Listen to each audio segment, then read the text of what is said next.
책이 워낙 여러 가지 얘기를 해놓으셨기 때문에 할 얘기가 이렇게 많아졌는데, 이제 보통 동학사상 3.1운동의 배경에 동학이 있다. 이건 대개 다 인정을 해요. 학자들도. 일부 기독교인들은 뭐 그렇게 높이평가하고 자기들이 다 했다고 그런 사람도 있지만은, 그리고 이 촛불혁명이라는 것이 100년 전에 3.1운동까지 이어진다. 이 정도는 되게 수긍을 하는데, 동학에서 여기까지, 촛불혁명까지 연속성이 있다 그러면은, 야, 그건 뭐 너무 멀리 가는 거 아니냐. 동학을 너무 과대평가하는, 이렇게 생각하는 사람도 더 있거든요. 이제 그런 것이 나올 거를 도어리 예견하셨는지, 그 개경지축이라는 서문에서 동학혁명은 지금도 진행 중이다. 이렇게 나왔단 말이에요. 그래서 정말 그 명제를 좀 우리가 좀 구체적으로 검증을 해보고 좋지 않겠나. 검증이라는 말보다 우리나라의 현대사, 20세기 역사에 대한 교육이 잘못된 거죠. 교육이 잘못돼가지고 동학에 대해서 민중이 모르니까. 그러니까 역사적 연속성이 그냥 동학혁명으로 끝난 것처럼 생각하는. 그러나 사실 그 이후에 모든 우리 민족의 사상적인 움직임이나 사회적인 운동이라든가 이런 것이 동학과 관련되지 않은 게 없거든요. 다 관련이 됐는데, 예를 들면은 이제 이 촛불혁명이라는 것 자체가 이전에, 여기도 얘기를 하지만은 이전에 민주화 운동 하고 상당히 차이가 있습니다. 촛불혁명이라는 건. 그러니까 과거에 그런 혁명운동이라든가 이런 것들은 대개 뭐냐면 대중이 있고 지도 세력이 있었거든요. 그러니까 그걸 우리가 보통 의식화라고 그랬죠. 그 지도 그 이념을 가지고 있는 지도자 그룹이 있고, 대중들을 거기서 의식화시키면서 그걸 운동으로 표출시킨다. 그런 식으로 그런 대중과 지도자 그룹이 항상 있었는데, 요번 우리 촛불이라고 하는 거는 그런 지도자가 없거든요. 그야말로 그 수평적인 플레타르키아 그렇기 때문에 우리 이 촛불혁명을 여기 저 반야혁명과 비교할 수 있지 않냐라는 말씀까지 하시지만 난 그건 같다고 보거든요. 뭐냐면은 그런 어떤 이념적인 이 조직 운동으로서 일어난 혁명이 아니라는 거예요. 촛불혁명은. 우리 민족의 순수한 하나의 반론데, 그 촛불혁명이 일어날 수 있는 정신적 바탕이라는 것은 이미 우리가 이 동학혁명 때 그 유사한 사례를 경험을 한 겁니다. 거기서 그 30만 명이나 되는 사람들이 무슨 지도자 그룹이 있어서 반드시 따라갔던 것도 아니고, 최순실 같은 그런 탁월한 캐릭터가 있어서 역사에 그런 역할을 해줬기 때문에 있지만, 우리 이 동학이라는 것도 그야말로 그 시대의 모든 여건이 이제 그렇게 터질 수밖에 없었던 그걸로 갔는데, 아까 그 미국 헌법부터 얘기를 했지만은 사실 20세기에 우리 헌법이라고 하는 것을 깔고 있는 정신은 나는 기본이 동학이라고 봅니다. 그 헌법 전문에 3.1운동까지 넣고 동학을 안 넣었어요. 이 사람들이 동학을 몰랐기 때문에, 그걸 쓴 사람들이. 그러기 때문에 요게 잘못된 거지, 그것은 교육으로서 앞으로 해결해야 할 문제고, 그리고 20세기를 통해서 동학 정신은 끊임없이 활동을 해왔다고 저는 봅니다. 아까 저 역사교육, 현대사, 근현대사 교육이 잘못됐다. 그거는 뭐 폭풍 공감이고요. 실제 동학 농민혁명을 한 30년 연구를 하면서 우리 남한 전체, 뭐 일본까지 가서 사료를 발굴을 해보면 최근에 이제 중요한 학설이 하나 바뀐 게 있습니다. 일본군 후비보병 19대대라는 병력이 한 800명이 들어와가지고 이제 조선의 농민군을 다 짓밟거든요. 우금치에서 이제 점령전을 하죠. 그런데 본대가 우금치에 못 와버립니다. 그 주위에서 게릴라전을 하는 동학 농민군들 때문에. 그러니까 이거는 이제 아주 과감한 해석은 실패한 전쟁으로 이제는 볼선 안 된다. 그리고 그 대대장은 승진해야 되는데 좌천이 돼가지고 그 고향까지 가서 제가 묘도 찾아내고 해보니까 자기는 공을 세웠는데 승진도 안 되고 좌천돼서 제대하니까 죽을 때까지 그 트러블 메이커 미나미 고시를 하고. 그러니까 우리가 알았던 동학 농민혁명의 어떤 실상하고 실제 일어난 하고 지금 이 교육이 좀 잘못됐다는 건데, 저는 동학혁명에서 촛불까지 이어지는 어떤 일관성 있는 그 바탕이 두 가지가 있다고 봅니다. 하나는 비폭력 평화 정신입니다. 우리 동학군은 칼에 피를 묻히지 않고 이기는 것을 으뜸공으로 삼고 어쩔 수 없이 싸우더라도 사람 목숨은 해치지 않으며 행진하면서 지나갈 때는 민폐를 절대 끼치지 말고 효자 충신 연료 존경하는 학자가 사는 동네 10년을 주둔하지 않는다.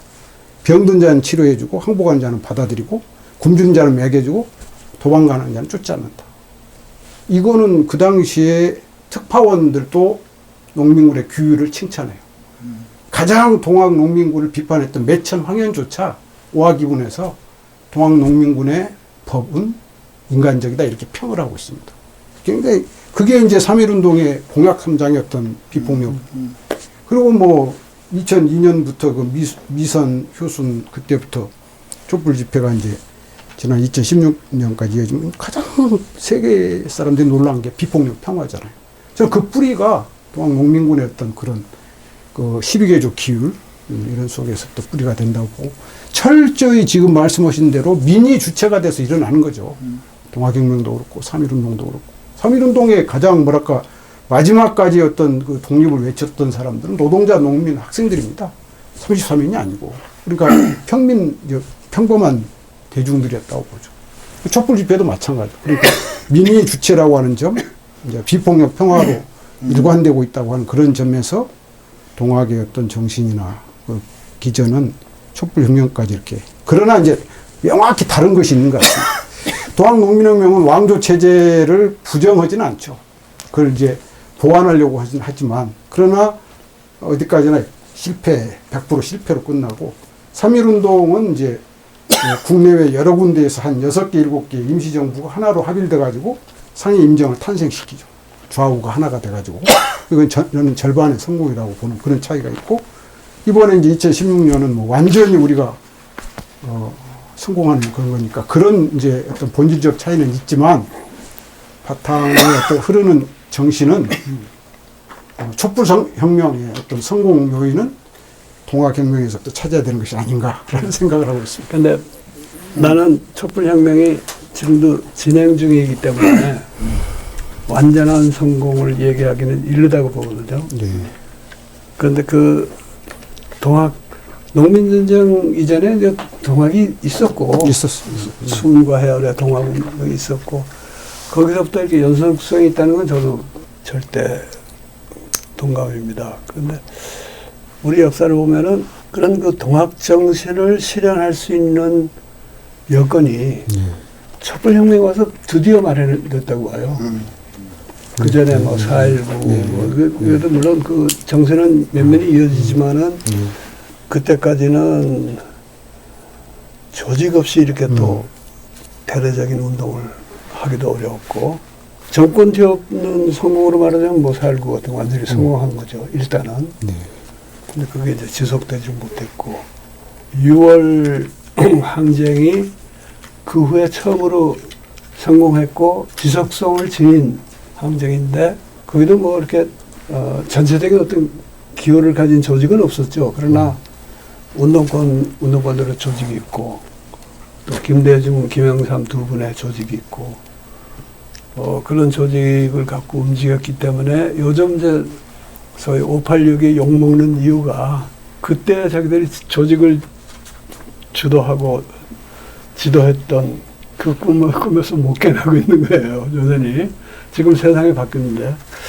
그런데 동학하고 다시 가까워지는 면이 나는 그 이슈도 그렇다고 봐요.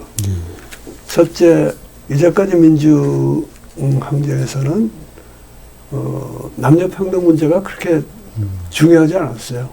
그런데 이번에는 그 굉장히 그 양성 평등 문제, 성평등 문제가 아주 중요한 이슈로 부각이 됐고, 또 그 여파로 2016년, 17년에 항쟁의 여파로 미투 운동도 벌어지고, 그러니까 그 큰 변화가 일어나고 있는데, 그 시원이 사실은 동학이거든요. 그 이제 이 기독교인들은 자꾸 그걸 기독교가 와서 뭐 여성 교육도 시키고 뭐 또 해가지고 남녀 평등 사상을 가져갔다 그러는데, 그 성경이나 그 교리 보면은 평등 종교 아니에요. 남녀 평등 개념이 없는 종교들이에요. 그런데 동학은 그 뚜렷했고, 그것이 상해의 그 임시정부 헌장에 아주 명시되잖아요. 이제 그런 것도 하나 있고, 또 과거의 우리 민주화 운동하고 다른 게 생태계 문제가 그 후에 기후 위기 하는데, 이 해법이 사실은 우리가 동학이나 원불교에서 찾아야 되는데, 아직도 그 운동한다는 사람들이 서양의 생태 이론, 뭐 생태주의 여기에 빠져 있으니까 이렇게 원만한 사상이 안 나오고 있다고 봐요, 아직 그쪽에서. 그리고 또 하나가 그 촛불 항쟁 당시에 뭐 큰 이슈로 떠오르지는 않았지만은 남북 문제에 큰 전기를 마련한 거 아닙니까? 지금 물론 남북관계 교착 상태로 돼 있다 그러지만은 2018년에 이루어진 그 엄청난 변화는 아직 그대로 남아 있거든요.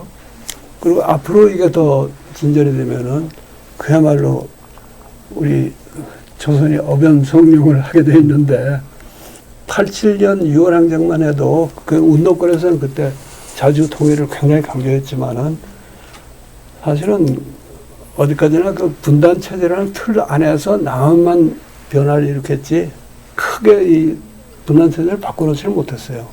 물론 이제 그때 그 통일운동과 자주화운동의 기운을 타고 노태우가 북방정책도 하고 기본합의서도 만들고, 또 김대중 대통령이나 노무현 대통령의 그런 돌파가 있긴 했지만은 그 분단 체제라는 틀을 못 깼거든요. 근데 지금은 이제 아직은 우리가 못 깨고 있지만은 그걸 깰 수 있는 기회를 촛불 항쟁이 만들어줬다고 봅니다. 그러니까 그런 항쟁이 반야혁명인 동시에 동학혁명이라는 그 표현은 참 적절한 것 같아요.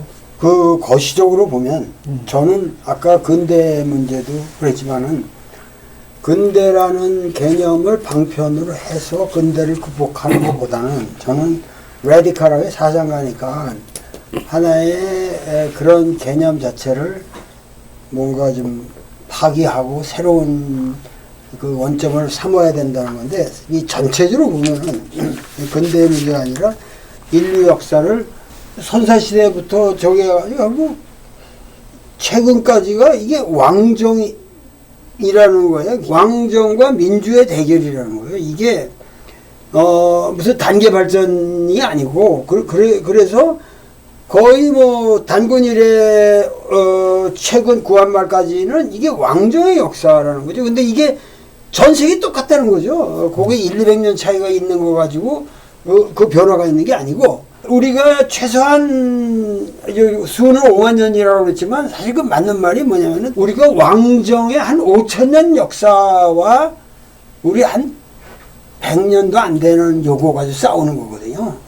그러니까 이 이너시아, 이 관성 체계가 우리나라에서 뭐 개똥 같은 보수 세력도 뭐 그냥 아무 말이나 다 하고 다 할렐루야 만세 부르고 살아도 나 같은 사람이 정직한 책 하나 쓰면 완전히 그냥 고소당하고 죽을 지경이거든요. 그러니까는 우리가 이 거시로 알아야 되죠. 뭐냐면 이 왕정의 이 물결이 오늘 전 온 세계를 아직도 덮고 있는 거예요. 네.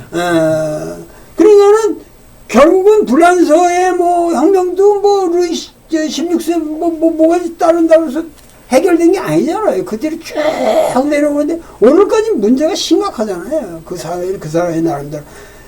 그런데 비해서 우리는 그래도 빠르게 지금 진행하고 있고, 여기서 결국은 가장 결정타하는 동학이 거기서 이 거시적인 흐름을, 세계사적인 원점을 우리 민족에게 선사했다는 거예요. 그리고 그것을 다시 한번 촛불혁명이 새로운 형태로 지금 21세기에 재확인해 주면서 우리 역사는 21세기에 진정으로 새로운 민주의 역사를 쓰지 않을 수 없게 되어 있는 포인트라는 거죠. 그러니까 이 포인트에 우리가 프라이드를 가지고 정확하게 매사에 우리가 우리 자주적인 역량을 가지고 지금 현실적으로는 아주 좌절과 셋백이 그냥 오죠. 계속 셋백이 오지만은, 그러나 결국은 우리가 승리한다. 그런다면은 여기에 맞춰서 나는 개념도 포기할 건 다 포기하고 예. 그렇게 나가야 돼. 그 저기 해월이 후천 선우천 얘기하는 거라고 원불교에서 얘기하는 거의 공통점이 하나는, 후천 시대가 시작되면서 세상이 더 어지러워진다고 그랬어요. 일단. 그리고 나는 그 해월 그 대목 보면서 좀 놀랐는데, 그 당시에 이제 그 뭐 이제 가보년 이후에 근데 그게 아니고 일제 식민 것도 아니고 앞으로 만국 병마가 여기 와서 다투는 큰 환란이 한 번 있을 것이다.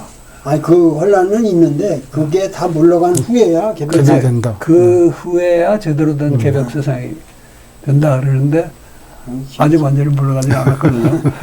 긴 말이에요. 네, 근데 소천한 대종사도 비슷한 얘기를 하세요. 그때가 일제하에 그 어려운 시대인데 앞으로 돌아올 난세에 대비해서 뭐 너희들한테 이런 얘기를 해주겠다 하는 대목도 있고, 또 앞으로 한 번 큰 전쟁을 치르겠지만은 그거만 넘기고 보면은 다시는 그런 전쟁 없을 것이다. 근데 그거 6.25 얘기 아니겠습니까? 그런 거 보면은, 그러니까 선우천으로 딱 갈라지는 게 아니라 후천 시대가 시작되면서 이걸 이제 원불교에서는 선우천 교역기라고 그러는데, 중학기론식이라고, 이게 한참 되면서 사람들이 더 고생할 거라고. 그게 말세라서 그래. 말세. 그걸 말세라고 그래. 그거를 그러면서는 일치하는 것 같아요. 근데 증산에서도 뭐냐면은 천지공사를 다시 하게 되는데, 훌륭한 게 사실은 민중성을 강조하고, 그리고 특별한 게 사실은 그 주체성이거든요. 그러니까는 세계 신들을 다 불러다가 결국 우리 주체적인 신 아래에다가 다 모아놓고 다시 교육시키겠다는 거예요. 그리고 정부를 신들의 정부를 다시 시작했다는 건데, 이런 것들이 굉장히 황당하게 보이지만은 굉장히 주체적이란 말이에요. 그러니까 우리 조선 명중이 그 추구하는 그런 어떠한 갈망을 우리 철학하는 사람들이나 이런 사람들보다도 이런 종교적 형제들이 그걸 충족시켜 준 거예요. 그러니까는 사실 소태산은 굉장히 정말 그 통찰력 있는 분이고 영적인 분이지만은 이 상식적인 걸 강조했고, 강증사는 상당히 그 영적인 자기의 영험스러운 능력을 마음껏 발휘한 사람 같고, 그러면서 결국 21세기에 이 모든 종교가 그냥 단순히 민간 종교니 신흥 종교니 이런 개똥 같은 개념에서 벗어나서 우리 주체적인 종교로서 자리를 잡아야 한다는 거죠. 그러니까는 어떤 의미에서 우리에게 있어서 사실은 진짜 신흥 종교는 기독교예요. 그거 그냥 생으로 늦게 들어와가지고 다 동학 흉내 낸 거예요. 사실은 그 동학 이전에 천주교가 조금 약간 기간이 있었지만 동학이 전파되는 거 보고 이 기독교도 전파되고 거기에 따라서 들어오는 거예요. 그리고 나서 전부 뭐냐면 사실은 기독교가 있는 게 아니라 사실은 교회가 있는 거거든. 그리고 교회는 제 전부가 선앙당이거든. 그리고 사실 우리나라에 기독교가 없어요. 선앙당만 있지. 유사종교죠. 지금 현 시국에 대해서 할 말이 많지만은 우리가 뭐 그런 지금 뭐 대선 후보 경쟁이 어떻게 되고 뭐 그런 얘기는 할 거 없고 지금 이 큰 흐름을 긍정적으로 보시고 그 핵심을 잡아주셔서 저는 우리는 그 정도로 얘기하면 됐다고 봅니다. 현 시국은. 그래서 대충 마무리해도 될 것 같은데 끝으로 이제 학사님 한 말씀 하시고 도울 선생도 또 추가하고 싶은 말. 저는 할 말 없어요. 예. 이제. 저는 다시 또 저 헌사로 마무리를 해야 할 것 같습니다. 오늘 이 자리를 가만히 생각을 해보니까 굉장히 흥미로운 몇 가지 요소들이 있습니다. 문사, 철. 네, 그러니까 그렇지. 함께 문사철이. 만났는데 모두 개벽파인 것 같고 역시 개벽파는 자기 개벽, 이웃 타자 개벽, 사회 개벽, 민족 문명의 개벽까지 이게 이제 개벽파의 특징이 아닌가. 이제 전통적인 표현을 빌린다면 이제 이사 병행이죠. 공부와 이론과 실천을 병행하는 아마 그런 특징들이 저희들의 오늘 대담에서 묻어나지 않았을까 이런 생각이 들어지고 그런 점에서 또 하나는 이제 30년대 어르신이고 40년대 어르신이고 저는 이제 50년대 청년인데요. 뭐랄까 이렇게 선배 세대들이 정말 나와 이웃과 세상과 이 문명을 진지하게 고민하면서 어떻게 나아가야 할 것인가 그런 내용들을 오늘 조금이라도 이렇게 드러내고 보여드린 것 같아서 그냥 뭐랄까 이렇게 기본 의무는 다한 것이 아닌가 싶고요.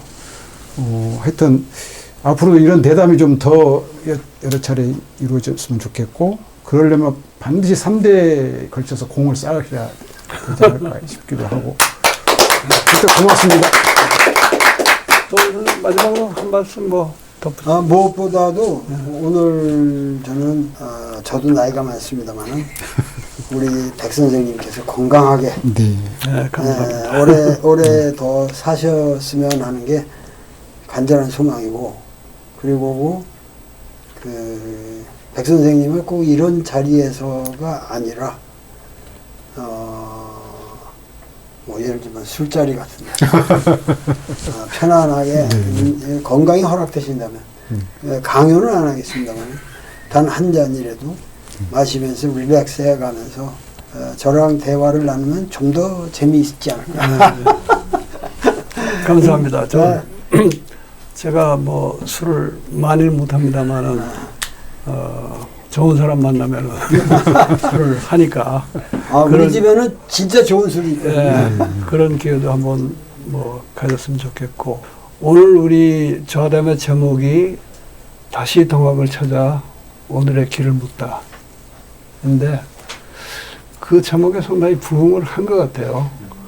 동학은 워낙 또 우리 교육이 잘못돼서 사람들이 모르고 있는데 이번에 참 도울 선생이 이런 역작을 내시는 걸 계기로 훨씬 더 많이 알려줬고 또 그 의미에 대해서 오늘 우리가 조금 더 우리 나름으로 깊이 있는 토론을 했다고 생각하고요. 촛불혁명은 사실 이게 뭐 특별한 공부가 필요한 게 아니고 바로 우리 시대의 사건인데 요즘 보면 촛불혁명 얘기하는 사람 별로 없습니다. 뭐 언론들도 보면은 촛불이 언제 있었다는 듯이 자기들 그냥 각자 얘기하고 있고 심지어는 촛불혁명의 거기에 이제 주도자는 없었지만은 관리를 한 시민단체들 있잖아요. 그 사람들도 보면은 촛불혁명 다 잊어버렸어요. 그런데 우리가 참 60대 이상의 늙은이들이 모여가지고 그걸 한번 되새기고 예. 또 그것이 동학으로부터 이어지는 우리의 아주 자랑스러운 전통이고 현재 진행 중인 혁명이다 하는 거에 적어도 우리 셋이 합의했다는 것만 해도 예. 큰 의미가 있고 오늘의 수확이 아닌가 생각합니다. 네, 감사합니다. 맞습니다.